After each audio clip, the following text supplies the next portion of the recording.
Ele nos surpreende. Mas eu quero glorificar Deus de ter vocês aqui para assim receber uma porção a mais daquilo que Deus já está fazendo nessa noite para cada um aqui. Sintam-se privilegiados de estarem aqui, né? Mesmo você deixando a sua zona de conforto, porque Deus ele vai avivar o seu coração. Amém?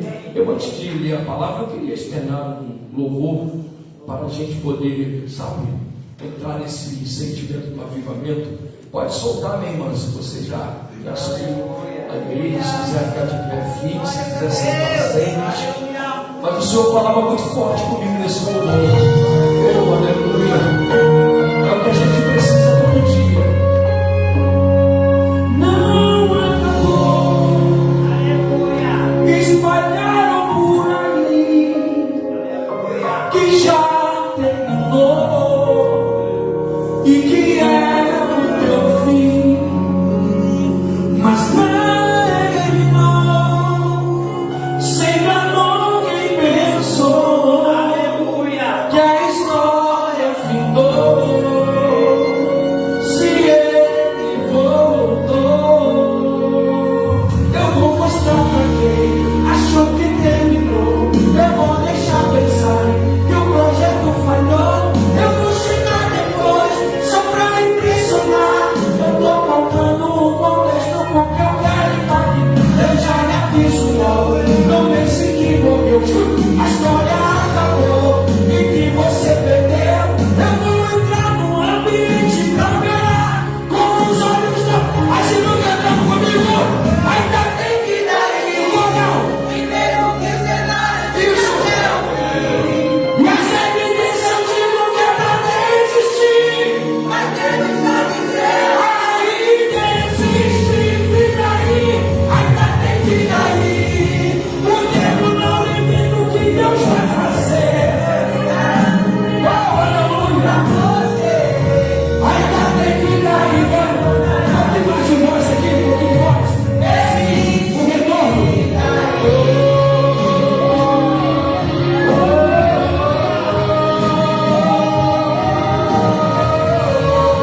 Pegamos a nossa Bíblia. Se a irmã quiser botar o fundo para mim, pode pôr.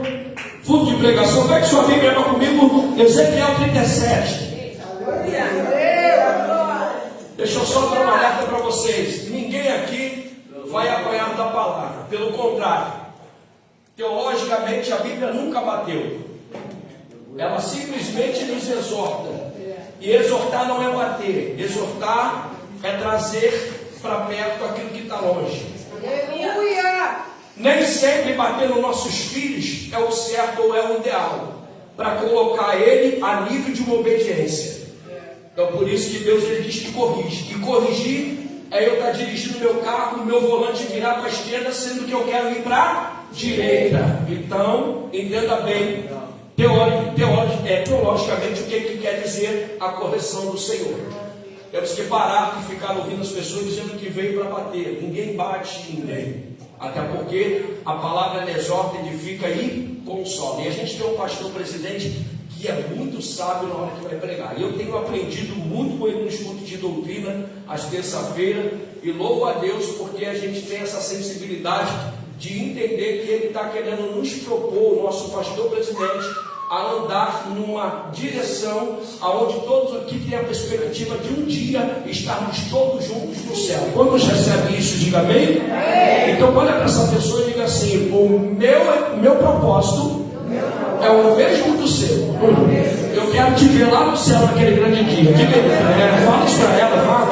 É porque está pensando que você saiu de casa e veio para cá. Para quem não, tu não vem para guerrear contra teu irmão. Pelo contrário, estamos embaixo de guerra, mas sabemos que Deus, Ele é o nosso aleluia. Oh, Ele é o nosso Deus que peleja a nossa causa, a nossa guerra. Então saia daqui mais avivado que você chegou, entendendo que você não está aqui lutando contra a carne e nem sangue, mas a tua luta é contra principados e potestade.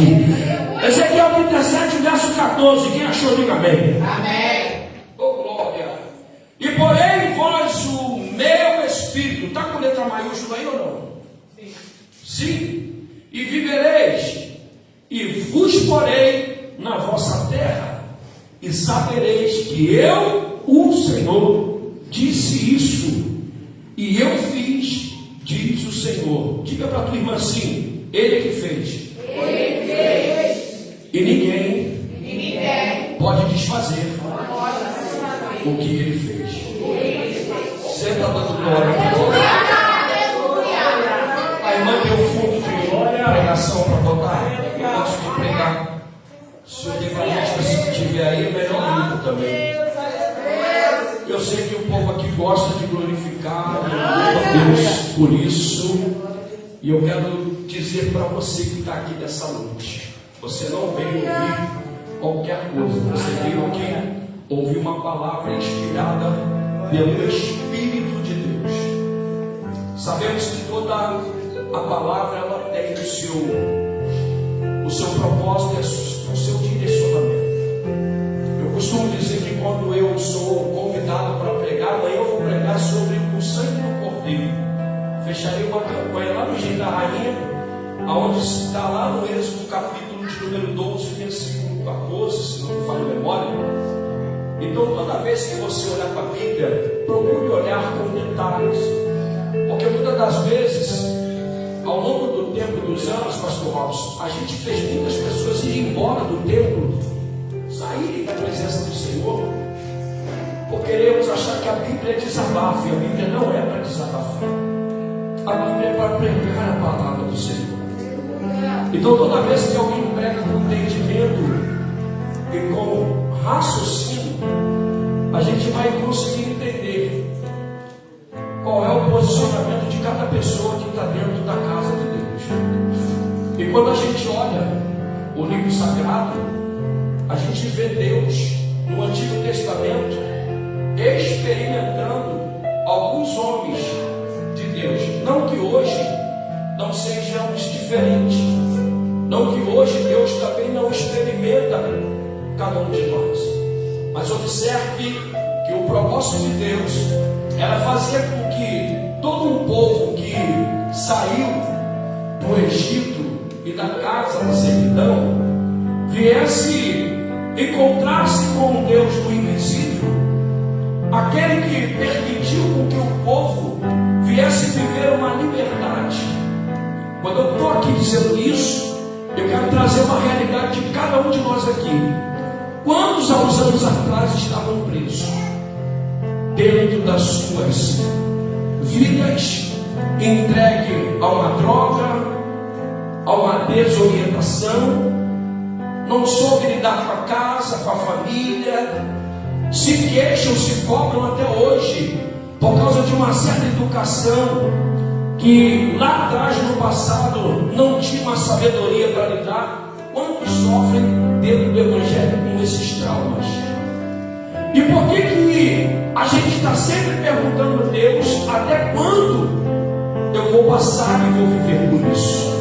Até quando, Deus, eu que hoje estou na posição, vivendo as promessas que o Senhor tem para mim, mas o meu filho ainda está no tráfico, a minha filha ainda está lá nos bailes. Ei, querido, entenda bem uma coisa: a proposta de Deus, aleluia, para os antepassados foi que eles se achegassem a Deus, para que Deus pudesse cumprir aquilo que Deus havia prometido, que daria uma terra que mandaria leite e mel. Só que para nós agora é diferente, porque a promessa, ela não está mais fora. Você não tem que carregar, aleluia, trauma que impeça do Espírito Santo que está dentro de você, que é o seu próprio avivamento, e fazer com que você viva as frustrações. Por que eu estou falando isso? Porque cada homem selecionado, escolhido por Deus para viver o seu avivamento, pastor, e o que é avivamento? Eu mostrei bem rápido para o pastor Robson a palavra e o significado da palavra avivamento. Na verdade, ela nem se encontra na Bíblia. Citamos avivamento porque entendemos que toda pessoa que estava no estado de morte, através do Senhor Jesus, nele houve vida. Vou repetir de novo. Citamos avivamento porque alguém que estava no estado de morto voltou a ter vida. Se você não entendeu, eu acho que eu vou melhorar aqui para você abrir a boca e pelo menos dar glória, porque você estava morto, você estava condenado a uma morte eterna, mas Jesus, ele se deixou, aleluia, vir na terra para poder dizer para mim e para você: ainda tem vida, porque alguém morreu no meu e no teu lugar. O maior avivamento de toda a palavra simboliza a vida de Jesus em Ezequiel 37, porque olhando para o estado do que se encontrava aqueles exércitos, ossos espalhados para tudo quanto era lado, ninguém havia, aleluia, atentado para uma possibilidade, pastor Robson, de que aqueles ossos voltariam a reviver. Você não pegou ainda, mas você vai entender. Quantos aqui ainda estão vivendo trauma, que de vez de você viver a promessa que já estabeleceu dentro de mim e de você um avivamento, a gente está vivendo por preocupações adversas que muitas das vezes faz a gente desobedecer a Deus do que obedecer a Deus. Vou repetir. Se você for olhar para a vida de cada personagem no Antigo Testamento, tirando os profetas, esses que se submeteram a obedecer ao Senhor, tanto os profetas maiores quanto os menores, atenta-se para um detalhe. Quando Deus levanta Josué, eu queria que você aprendesse um pouco a palavra. Quando Deus levanta Josué, Deus diz para Josué: Moisés é morto. Mas espera aí, não é porque Moisés está morto que o meu povo não vai chegar aonde eu prometi. Então Josué, na figura de linguagem de Bíblia, ele é Jeshua, ou seja, simboliza Jesus Cristo, aonde ele já está dizendo: ainda que eu seja novo, vou começar o meu ministério com 30 anos, que não foi o caso de Josué, mas Josué já tinha a percepção do que era liderar e governar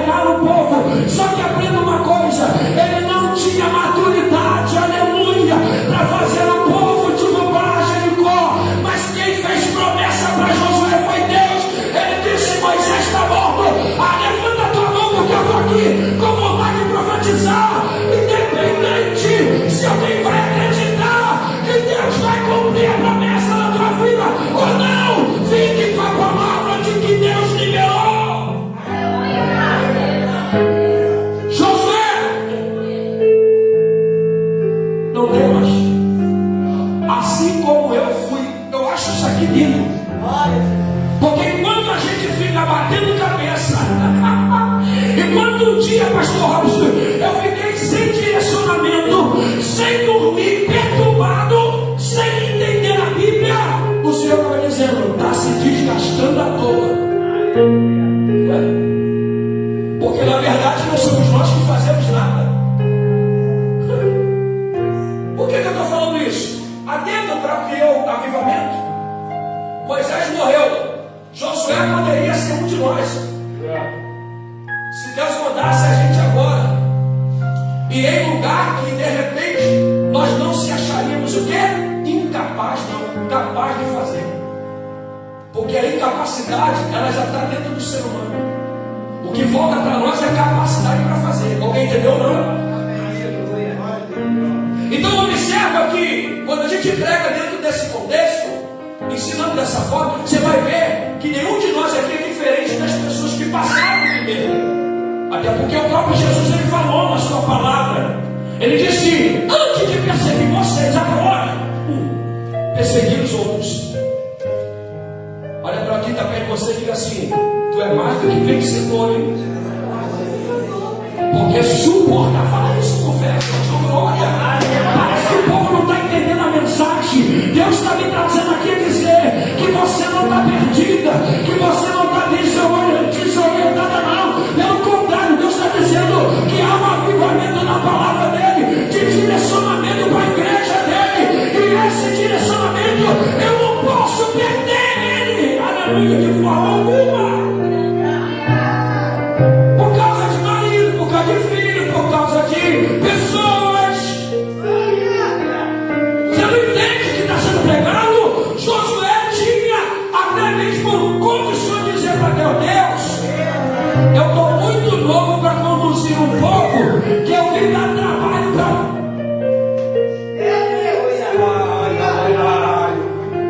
Eu estou muito novo, Deus, para começar, aleluia, a começar a liderar o departamento, oh glória, de juventude, porque eu ainda não conheço a palavra. Lá vai a palavra para quem entrou aqui. O avivamento não começa por fora, ele começa por dentro, porque quem te dá direcionamento e quem muda quem você é o que começa a agir por dentro.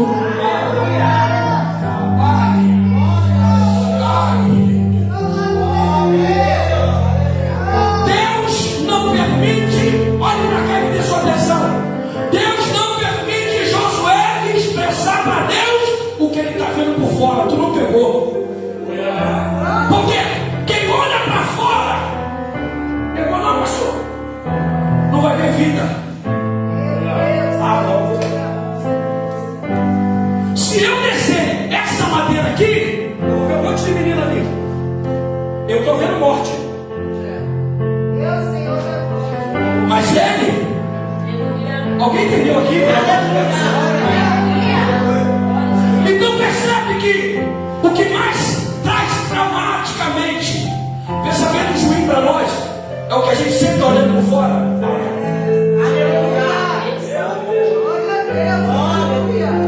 Se o médico diz, está com isso, você está olhando por fora, mas você não está dando credibilidade na palavra de Ezequiel. Estava todo mundo morto. Vem comigo, pastor. Eu estou sentindo, eu estou sentindo Jesus aqui.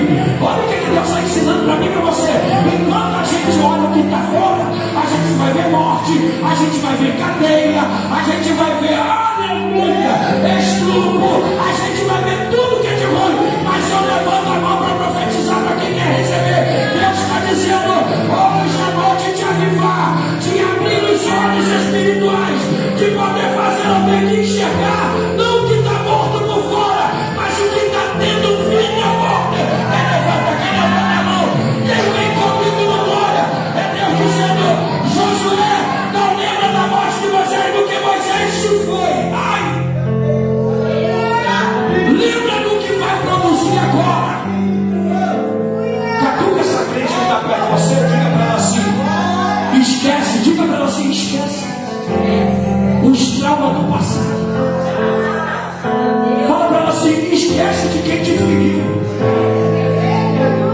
Esquece de pessoas que Deus te colocou para liderar e não te falou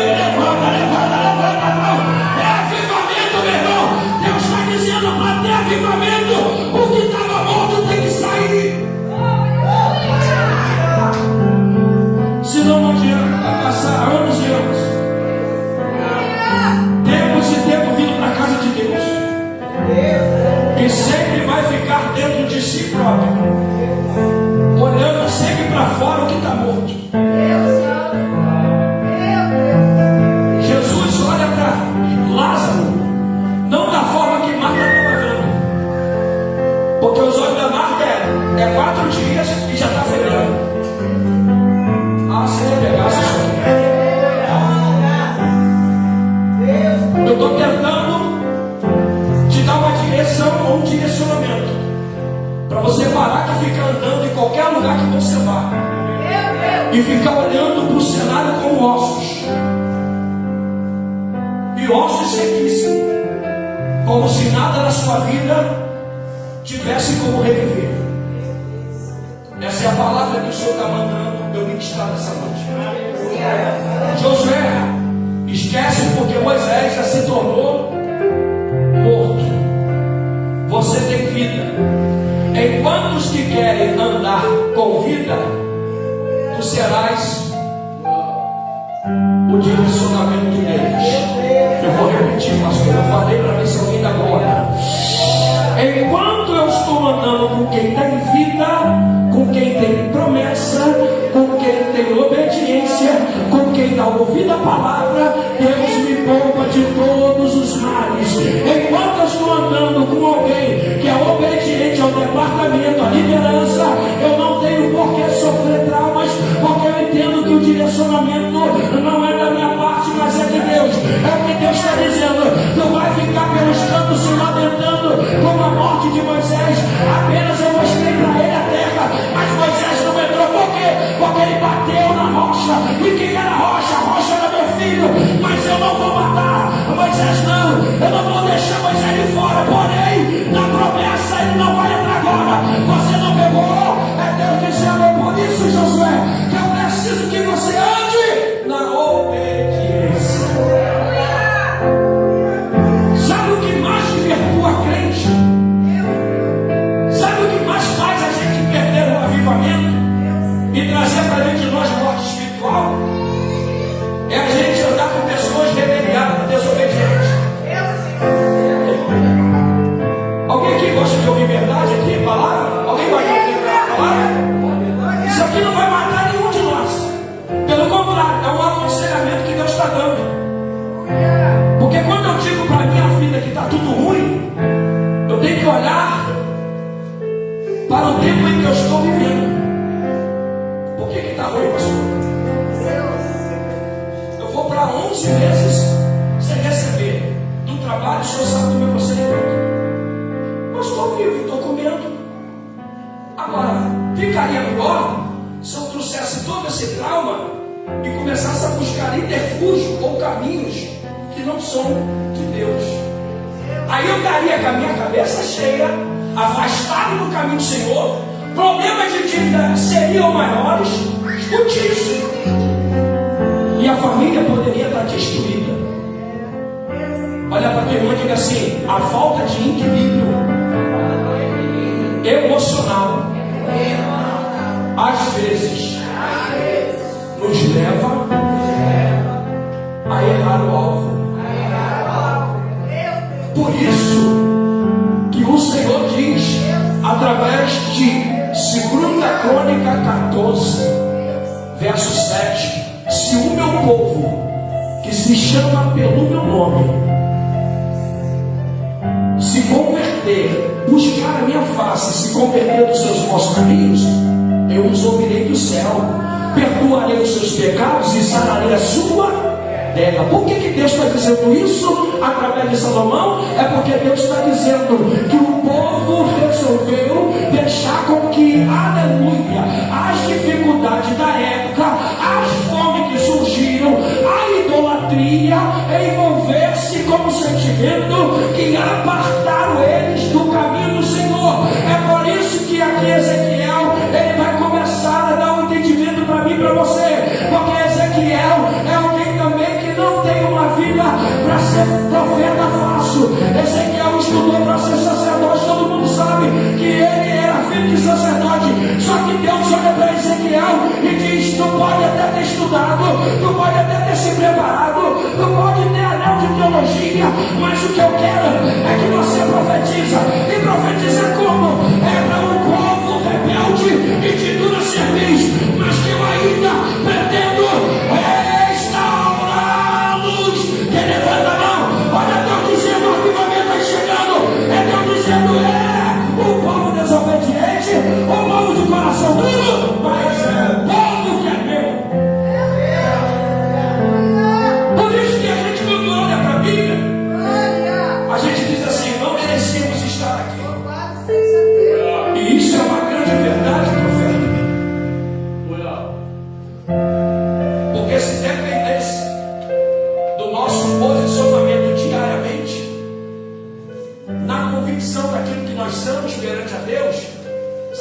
crentes que hoje já teriam sido lançados fora. Só que aprenda uma coisa: Ezequiel está dando uma estrutura para cada um de nós, para que a gente entenda que no capítulo 36, Deus olha para Ezequiel e diz assim: Ezequiel, está vendo esse povo? Eles são de dura da cerviz. Tem uma música até da Chico Cavalhares, que acho que é Chico Cavalhares, alguém que canta Ezequiel, né? O povo de duro coração. Então, quando Deus está falando para Ezequiel no capítulo 36, Deus está criando, olha para cá para o pastor Carlos, Deus está criando uma perspectiva no coração de Ezequiel, que mediante a eles estarem mortos espiritualmente, Deus está dizendo, missionário, eu ainda tenho prazer de restaurar, mesmo estando do jeito que está. Eu vou repetir que é para você entender. Deus está olhando para alguém da minha família agora, na Cracolândia, e está dizendo: pregam para ele, falam de Jesus para ele, ele não quer nada comigo, mas era Deus dizendo: uma hora eu vou pregar ele, mesmo morto, mesmo sujo, mesmo trapinho, e vou fazer sentar. Ei, aonde está os príncipes? Levanta essa mão. Qual é a obrigação da gente? A obrigação não é julgar, a obrigação não é condenar. Mas ter avivamento na tua casa, na vida de alguém que hoje ainda não se rendeu a Deus, é profetiza. Você pode aplaudir o nome do Senhor. Por que Deus enxerga dessa forma? Lá vai, segura um pouquinho a música. Porque Deus entendeu que usou Jeremias para dizer para o povo que eles iam passar pelo cativeiro, e o povo não deu ouvido a Deus. Usou Isaías para ser um profeta messiânico, para falar de Jesus Cristo na essência do Espírito que estaria sobre ele. O povo também não deu crédito. Aí Deus então começa a dizer, em Isaías capítulo de número 10, versículo 27, a unção despedaçará o jugo. Porque o Senhor, a todo tempo, pastor Fausto, se a gente for ver o contexto hoje, literal, Deus sempre quer salvar, Ele não quer condenar. Porque o propósito do Senhor Jesus ter vindo na terra não foi para condenar, porque senão todos nós já estaríamos mortos. Então esse livro aqui que aponta Deus dizendo no versículo 12 do capítulo 37 que ele estava fechando sepultura. Olha isso, na terra deles, para que eles não fossem mortos e enterrados ali, mas dando a oportunidade deles receberem o Espírito. E o Espírito que Deus está falando aqui é um Espírito com letra maiúscula. Ou seja, no versículo de número 11, Deus manda Ezequiel profetizar com o Espírito esse do próprio homem, porque Deus olhou e viu que os ossos não estavam em condições de reviverem, mas através da palavra que Ezequiel profetiza, oh glória a Deus, e assim vai se cumprir em Atos capítulo de número 2, aonde a profecia do profeta Joel, quando ele diz: quando o Espírito vier sobre toda a carne, profetizarão, aleluia, e haverão sonhos e terão visão. Olha o que Deus está mostrando. Antes de nós estarmos aqui no Novo Testamento, tudo isso já tinha sido profetizado na vida dos antepassados. Olha para quem está perto de você e diga assim: você é privilegiado, porque nem se tornar esses ossos seus aqui você se tornou. Porque na verdade a gente estávamos apartados de Deus. Que ainda me dá um pouquinho de tempo para entender isso aqui. Estávamos apartados de Deus por causa do nosso pecado. E que pecado era esse? É o pecado adâmico, de nós nos escondermos de Deus, porque sabíamos que perante a Ele nós estávamos errados. Mas o avivamento chegou, e esse avivamento me trouxe hoje a consciência de eu entender que não foi por mérito e não foi por compreensão humana que eu estou aqui hoje pregando a palavra, mas foi pela profecia em que foi realizada através da boca do profeta para Joel e disse: o cumpriu em Atos capítulo de número 2, através da boca do profeta Ezequiel, quando Deus disse: porém neles o meu espírito. Eu não sei porque tem gente que tem dificuldade de entender a Bíblia. É porque não quer interagir-se e relacionar-se com ela. Porque se eu compro um livro da pastora Helena Raquel, o Ayrton Fel, e eu quero ler para entender o contexto e o texto, ou o texto e o contexto, ou a contextualização do que ela está falando, eu vou ir para o trabalho, sento no metrô e vou ler página por página. E por que a Bíblia? Eu não paro para ter esse tipo de relacionamento. Porque a Bíblia não é um livro comum. Ela te traz cansaço, te dá sono. Tem muitos que desanimam quando começa a ler, principalmente episódios da Bíblia que ele não tem compreensão. A primeira coisa que faz, ou continua lendo, se for ler um capítulo que não é conhecido do povo evangélico, mas aí vem Oséias 4:6. O meu povo foi destruído porque lhe faltou conhecimento. Aí Jesus vem em Mateus 24 dizendo que ninguém vos engane. Chegará um tempo que haverá no meio de vocês falsos profetas, falarão no meu nome, pregarão no meu nome, profetizarão no meu nome, farão tudo no meu nome, mas ele ainda bate no meio e diz: não sou eu. E a gente às vezes ficamos enganados, deixando com que os ventos doutrinários de algumas pessoas que não são bíblicos. E por eu conhecer o pastor José Carlos, que eu nasci no campo, eu acompanho a história mesmo de longe. Eu nunca vi, nunca soube de nenhum escândalo sequer no campo do Lins. Isso me faz eu andar de cabeça erguida quando eu digo que faço parte de um campo aonde é respeitado. Mas eu quero dizer para você que está aqui, não é por isso que o mérito seja dele. Até porque, se nós partirmos de agora para daqui a pouco, o que vai marcar a minha história, a tua história do Evangelho, é o nosso testemunho de vida que nós estamos deixando hoje para a nossa casa. Porque os de fora podem te olhar como um bom pastor, como uma pessoa que abraça, como uma pessoa que cuida, mas quem vai dar testemunho naquele grande dia que tu estiver deitado, oh glória a Deus, porque é o lugar de todos nós, ali no caixão, é ali que você vai ver se o avivamento vai chegar na tua vida, para saber se alguém ali da tua família vai dizer: não, ela foi sim, ele foi sim. Por quê? Porque Deus está mostrando que o maior avivamento, e eu fecho a Bíblia para a gente ir embora,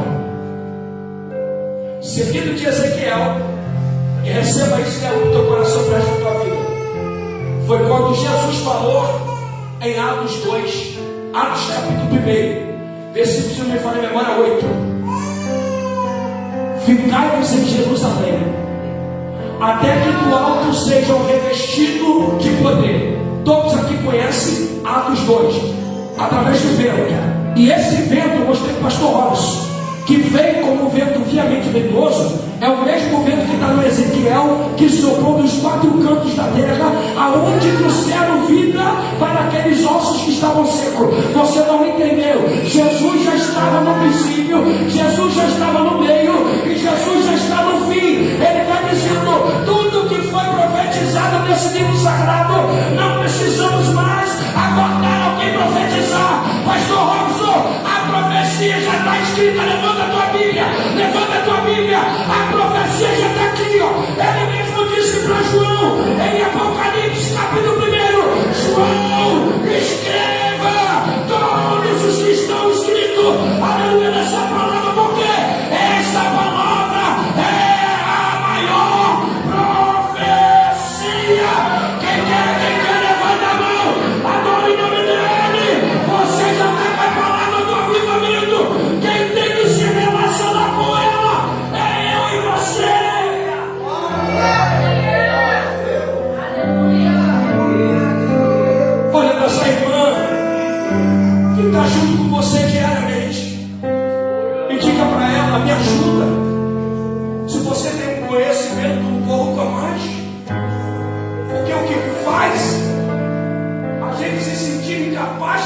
lemos a Bíblia, é porque alguém começa a se destacar na leitura e acha que ele já é melhor do que o outro. E não é, porque isso aqui não aconteceu em Atos, aonde se cumpre o dia do Pentecostes, porque estavam todos juntos. Pastor, qual é o maior avivamento? O maior avivamento vai ser quando a igreja começar a viver a comunhão dos tempos em que o Senhor Jesus está estabelecendo, porque Ele disse na palavra dele, aleluia, ficai-vos em Jerusalém até que do alto sejam revestidos. O que eu aprendo aqui, meus irmãos e minhas irmãs, é que tinha 500 pessoas. Atos capítulo 1 vai dizer que havia 500 pessoas dentro daquela casa, dentro daquele cenáculo, do tabernáculo, não importa o lugar. Mas quando bateu 40 dias, alguém olhou e disse: olha, Jesus resolveu ficar mais 10 dias para confirmar a sua presença transfigurada no meio do seu povo. Aí alguém vai dizer: ah, já que vai demorar 10 dias, eu vou me retirar, eu vou embora. É sinal de que essa promessa já deu. É a mesma coisa que todo mundo diz: Jesus está voltando. Eu não digo que Ele está voltando, eu digo que a Bíblia diz: Ele está à porta e Ele está batendo. Se alguém nessa noite abrir, é Ele que entra, é Ele que ceia, é Ele que mora, é Ele que transforma a vida de cada um de nós. Falar que Jesus está voltando é a mesma coisa de eu falar para minha filha que eu vou viajar para uma viagem missionária. De repente, Deus me guarda, eu perco a vida nessa viagem. Aí eu não volto. A notícia que quem foi, ficou. Mas eu entendi que hoje, salvo em Cristo Jesus, morrer por Ele é lucro. Só que a minha filha não vai entender isso, porque ela só tem 4 anos. E alguém vai ficar alimentando nela que um dia eu vou voltar. É assim que nós estamos. É assim que muitas pessoas estão. Porque estão esperando outros se converterem e ficam dizendo que Jesus está voltando, e como na verdade não é isso. Atos capítulo de número 1. Pode ler a Bíblia lá. Você vai ver no versículo 6. Alguém dizendo assim: varões Galileu, 2 anjos, por que olhais esse que está subindo? Se não ele mesmo que está subindo, ele mesmo virá. Pastor, mas quando a gente usa a palavra voltando tem um sentido. Vou no mercado e volto. Jesus, dentro da sua palavra, ele diz nos evangelhos, quando alguém diz: fale para nós quando será o fim dos tempos, Jesus disse: ninguém, a não ser o Pai, saberás o dia e a hora que o Filho do Homem virá buscar a sua igreja.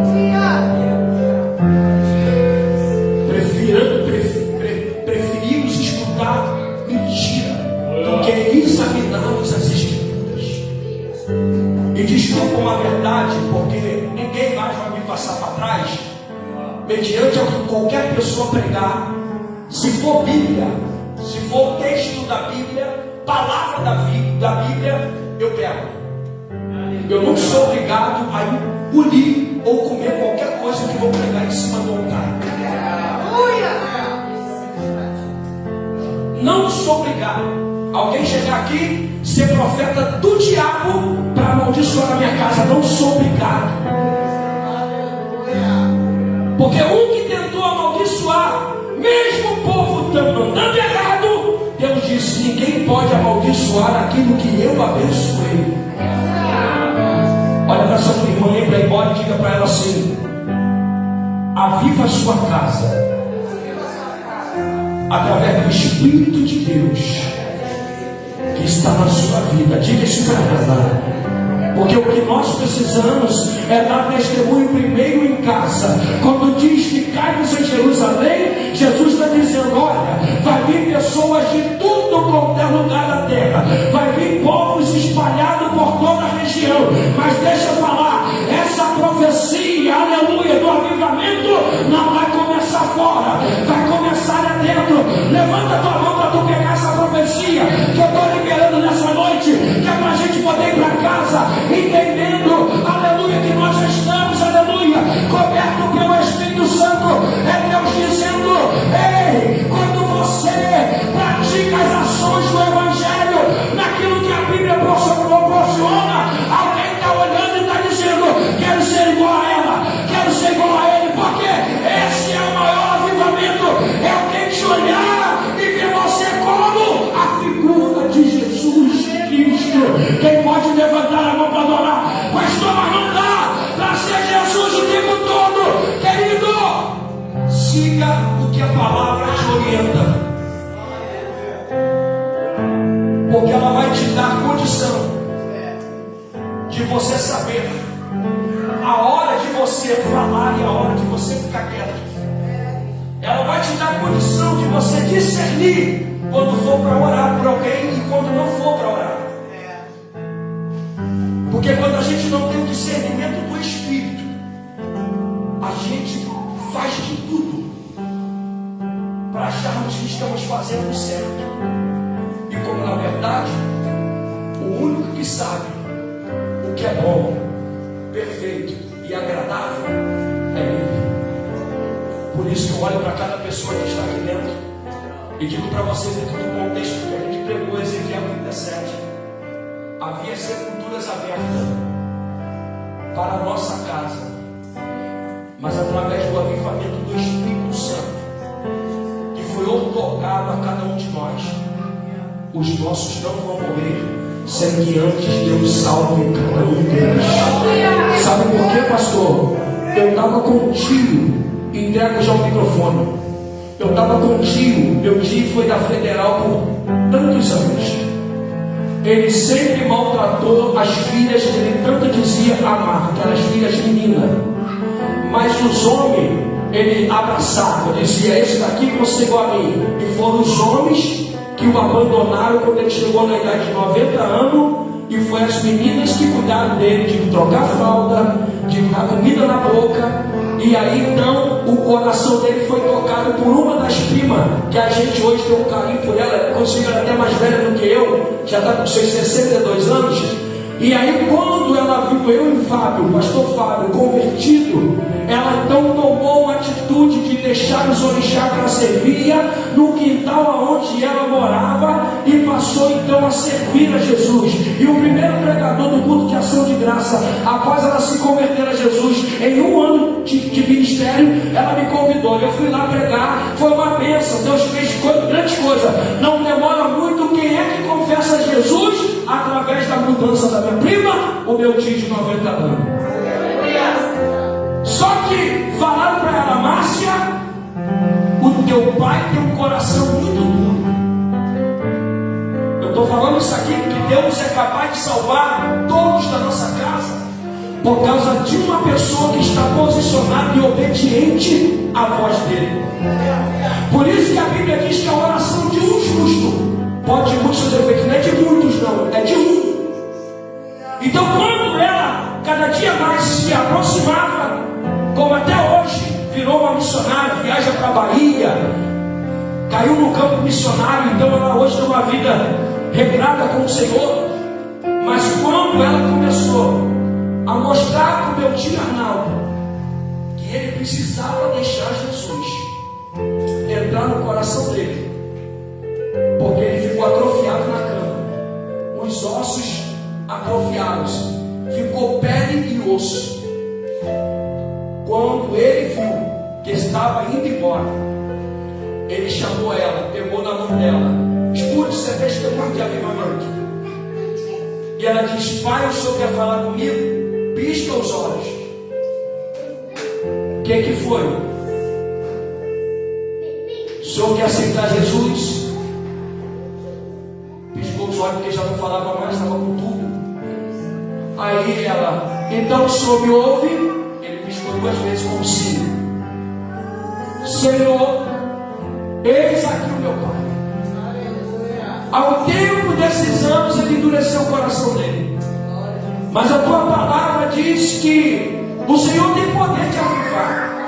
E aí ela começou a orar em cima de Ezequiel.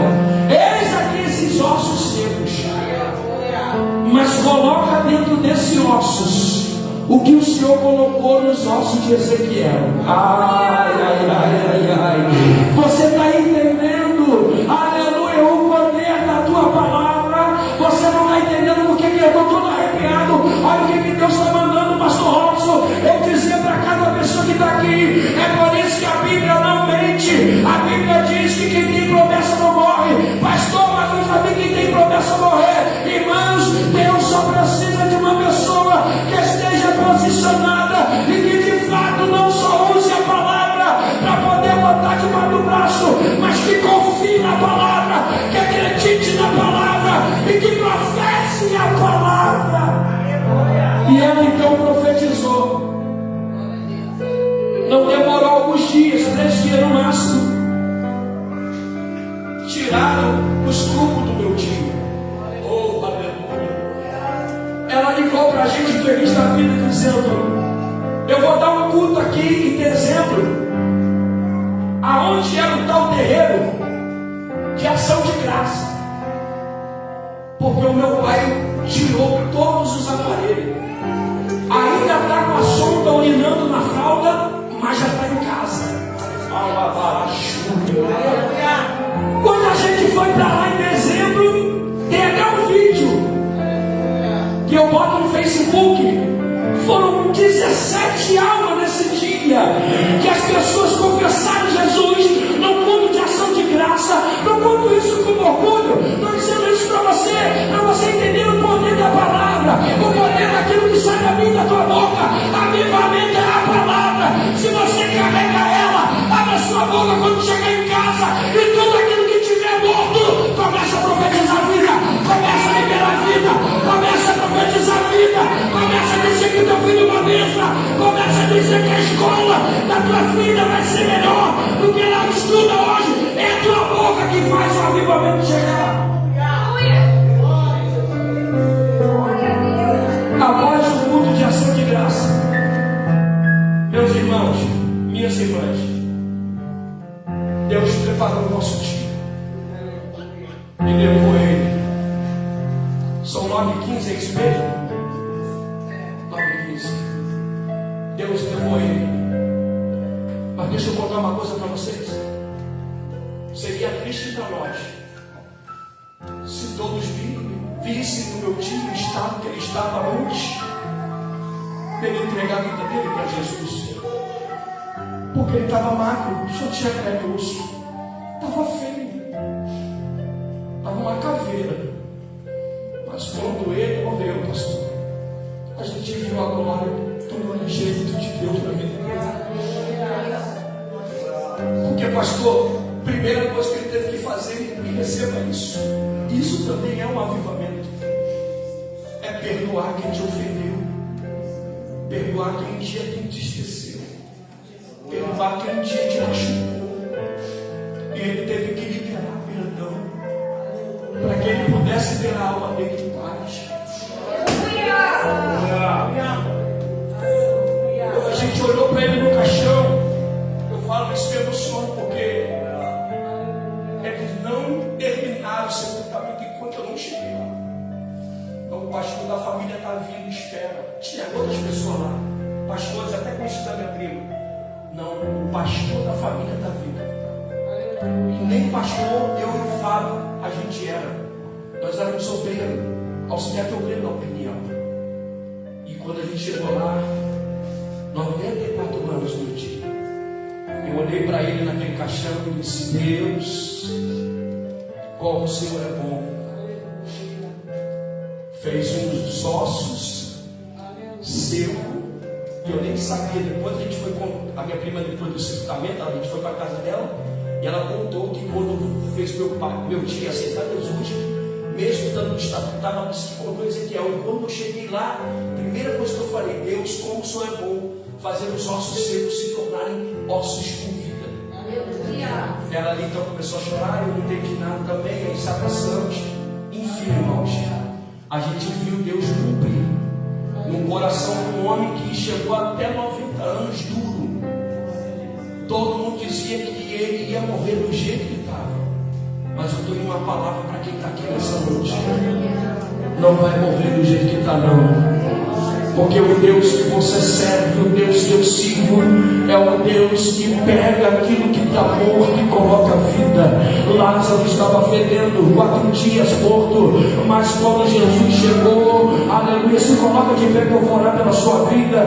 Aí quando Jesus chegou, Jesus disse: Lázaro, vem para fora. Alguém olhou e disse: mas não pode tirar a pedra, porque a pedra vai aliviar, não, mas vai permitir que o cheiro, oh glória a Deus, do que está cheirando mal, exame. Jesus disse: tira a pedra, porque quem está morto lá dentro não está morto, quem está morto lá dentro está vivo, e se eu chamar, ele vai estar fora. Sabe o que me chama a atenção, pastor Robson? É que Jesus, ele não chama mortos, ele chama Lázaro. Então entenda uma coisa: aquilo que você olha hoje na tua vida e diz que está morto, não chama mais de morto, começa a chamar pelo nome, começa a dar nome àquilo ali, e faz a tua faculdade de vida, faz o teu estudo de psicologia de vida. A tua boca foi feita para profetizar, a tua boca foi feita para poder dizer para a magnitude que ele não tem poder naquilo que Deus já deu como vida. Então levante as suas mãos agora. Pai, eis aqui esse povo que veio nesta noite ouvir a tua palavra e o teu Espírito Santo. Deus, me coloca aqui na posição do teu servo, Senhor. Entrega, meu Pai amado, cada vida que adentrou por essas portas. Obrigado, porque nós sabemos, meu Pai amado, Pai querido, que o maior avivamento está dentro de nós, está sobre a tua palavra, e a tua palavra é que faz da vida aquilo que está morto. Então por isso, meu Pai amado, se entrou alguém aqui desanimado, se entrou alguém aqui, meu Pai, de cabisbaixo, se entrou alguém aqui, meu Pai amado, sem esperança até mesmo, ó Deus, de uma restauração de alguém da família, que nessa noite haja vida, Senhor da glória, que nessa noite haja solução, meu Pai, porque nós sabemos, meu Senhor, que ao sairmos daqui, essa casa se fecha, esse lugar se torna somente um templo, porque na verdade a igreja somos nós é que temos a palavra da vida, nós é que profetizamos o que é vida, nós é que liberamos o que é vida, nós é que falamos aquilo que vai ser vida, Senhor. Por isso, meu Pai, toma cada serva, cada mãe que ainda, Senhor, tem se submetido, meu Pai. Às vezes um sentimento, uma dor como mãe, mas que nessa noite a boca dela mude, que as palavras dela mude, meu Pai. Porque enquanto o inimigo da nossa alma está dizendo está morto, não vai chegar, não vai fazer, é a nossa boca que determina o que o Senhor já determinou. Então, Santo Deus de Israel, cada homem que estiver aqui dentro, quando chegar no seu trabalho, como o pastor Robson também, Senhor, que é o grande homem dessa casa, é o homem que o Senhor levantou, meu Pai, auxiliado pela sua família, para estar aqui, Senhor, diante desta obra. Ó Deus, que a boca dele, Senhor, seja para abençoar, dentro da casa dele, quando a família dos fiéis que aqui se encontra, Deus, que possamos, meu Pai, liberar no mundo espiritual a palavra da vida eterna, porque o Senhor vem para dar vida e vida com abundância.